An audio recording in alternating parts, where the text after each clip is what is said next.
Hello again and welcome to the third video in our program about developing research publications with the Maths, Science and Technology Department in Malang.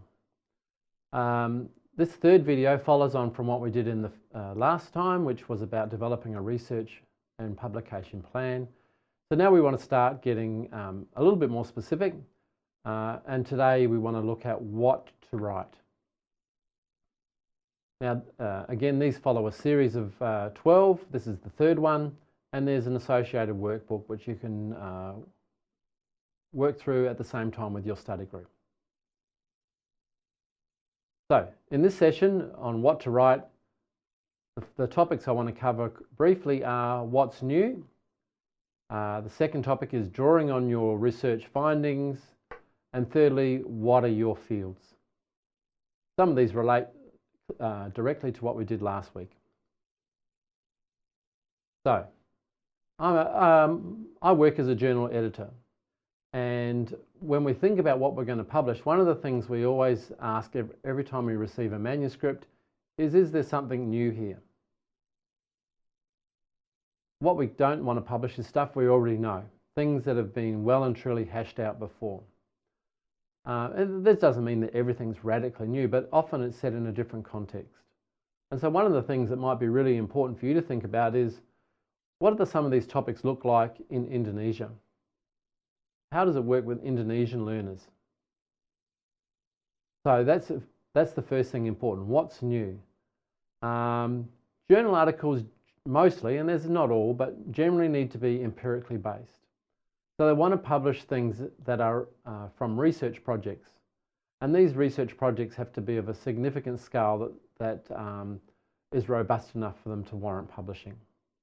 Now, it doesn't mean you won't do smaller projects, but if you've done a smaller project, there's no point sending it to a high-end research journal because they simply won't publish it. They're looking for big impact, large-scale projects, or at least ones that are theoretically deep or strong. But the first thing is that what you send to a research journal has to be based on research. So the first question is, what have you been researching? And again, you would have thought about that last week when you did your research plan. And more importantly here, what have you discovered? What have you found out? Because that's what you need to publish. The purpose of publishing is to share new ideas and new findings.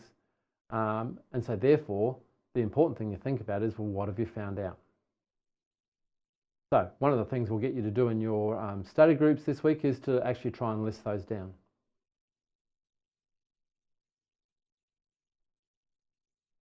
So how do you do that? Well, this is why we said you need to draw on your research findings. For a research project or any program of research, what I would be really keen to do fairly early on is list your research findings. Now obviously you can't do this until you've found something, but most of you would have done a master's or a doctoral thesis. So there's where you should start. What did you find out? Now, often you found a range of things that you need to look at. How can you package them up? For example, if you've done a PhD, you've done a large and significant piece of work, and you should have a range of findings. And I would be very surprised if you could publish them all in one journal article. Maybe you could publish it in a book if you've got that opportunity. But see if you can look at your research findings and list them down, and then see if there's some coherent groupings that you can make of them. Do some hang together? Can I slice them up in various ways that makes sense to put together? Because finding out the key things you've got in your results, and then how they can be packaged up into meaningful groups, is a really important step to working out what you're going to publish about. Given that you often can't publish all your findings, you need to publish the ones in meaningful sets or groups together. So what are your new insights?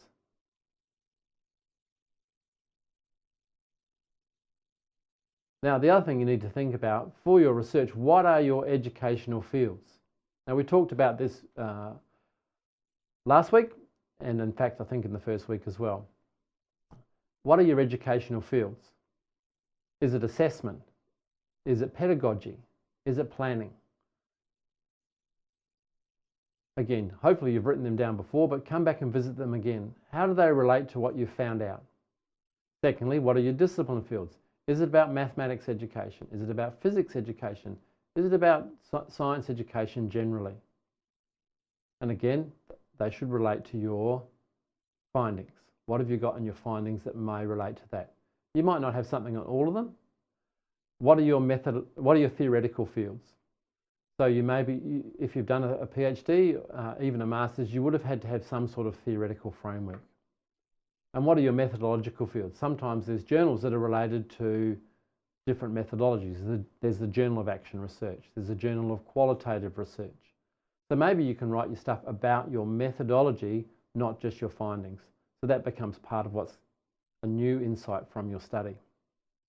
But you need to know what these are, and after you've considered it from the last slide, what were your findings and insights, now think about which fields they sit in.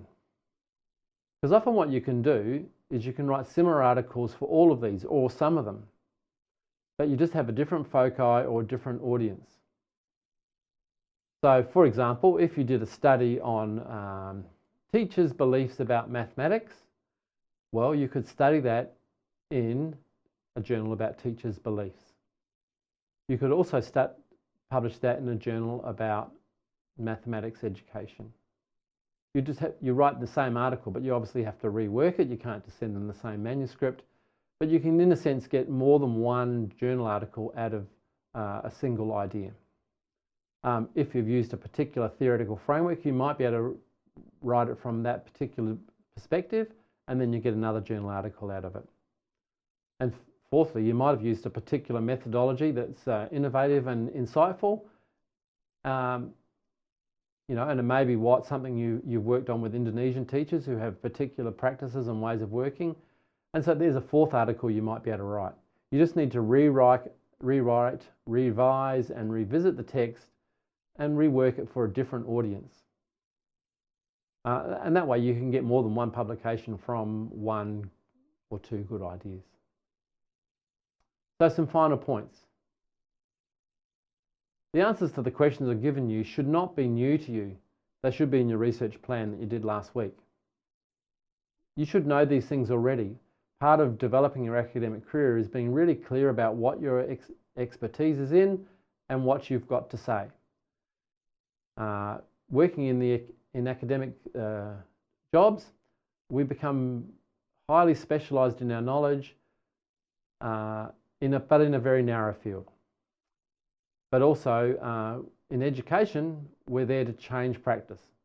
So we know things that have got to have an implication for those who are actually at the ground doing the teaching and learning in the classrooms. So knowing what you're researching and your associated areas of expertise, this will orient your work and allow you to develop a coherent track record. So again, in conjunction with your research plan, if you know what you're doing over the next 3 years, by the end of that 3 years, you should have a coherent track record that steps out the key projects and publications you're going to do towards a particular area of expertise. And that way, when people think about your area of expertise, then your name will become one of the things that they think about because you've done so much work in that singular area. So I hope that helps. Again, something to consider this week as you look back over your research.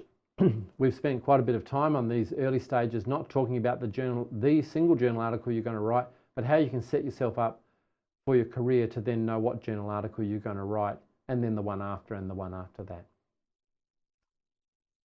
Like last week and the week before, here are our contact details. I hope they're helpful. Our contact, of course, in your department is Dr. Haberdin, and he is more than helpful, a very nice man, and very able to mentor and support you as you undergo this development. Also, you have your heads of department and your head of school who are very supportive and able to help you as well. All the best, and see you next week.